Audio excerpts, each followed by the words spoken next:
कतहु मुनिन्ह उपदेसहु ज्ञाना, कतहु राम गुण करहु बखाना।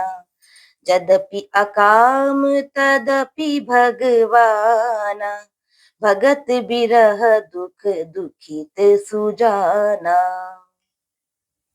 अर्थात वे कहीं मुनियों को ज्ञान का उपदेश करते और कहीं श्री रामचंद्र जी के गुणों का वर्णन करते थे। यद्यपि सुजान शिव जी निष्काम हैं, तो भी वे भगवान अपने भक्त अर्थात सती के वियोग के दुख से दुखी हैं। एहि विधि गयौ कालु बहु बीती, नित न होई राम पद प्रीति।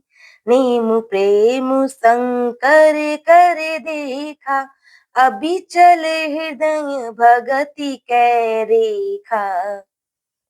अर्थात इस प्रकार बहुत समय बीत गया, श्री रामचंद्र जी के चरणों में नित नई प्रीति हो रही है।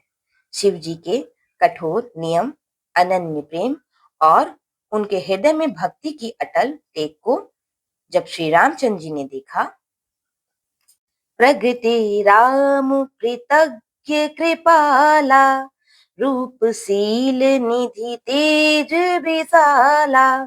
बहु प्रकार शंकर ही सराहा, तुम बिनु अस व्रतु को निर्वाहा।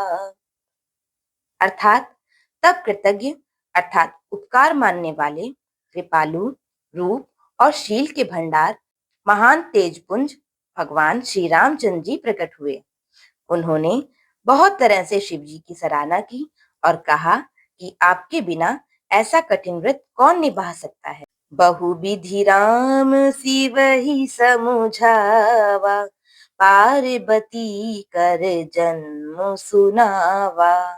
अति पुनीत गिरिजा कै करनी, विस्तर सहित कृपा निधि बरनी।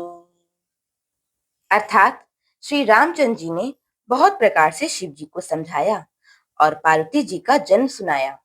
कृपा निधान श्री रामचंद्र जी ने विस्तार पूर्वक पार्वती जी की अत्यंत पवित्र करनी का वर्णन किया। अब बिनती मम सुनहु शिव, जौ मो पर निज नेहु।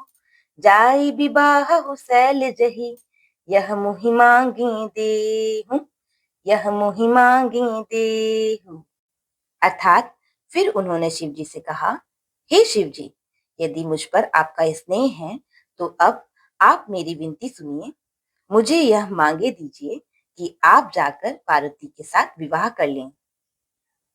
बोलो सियावर रामचंद्र जी की जय।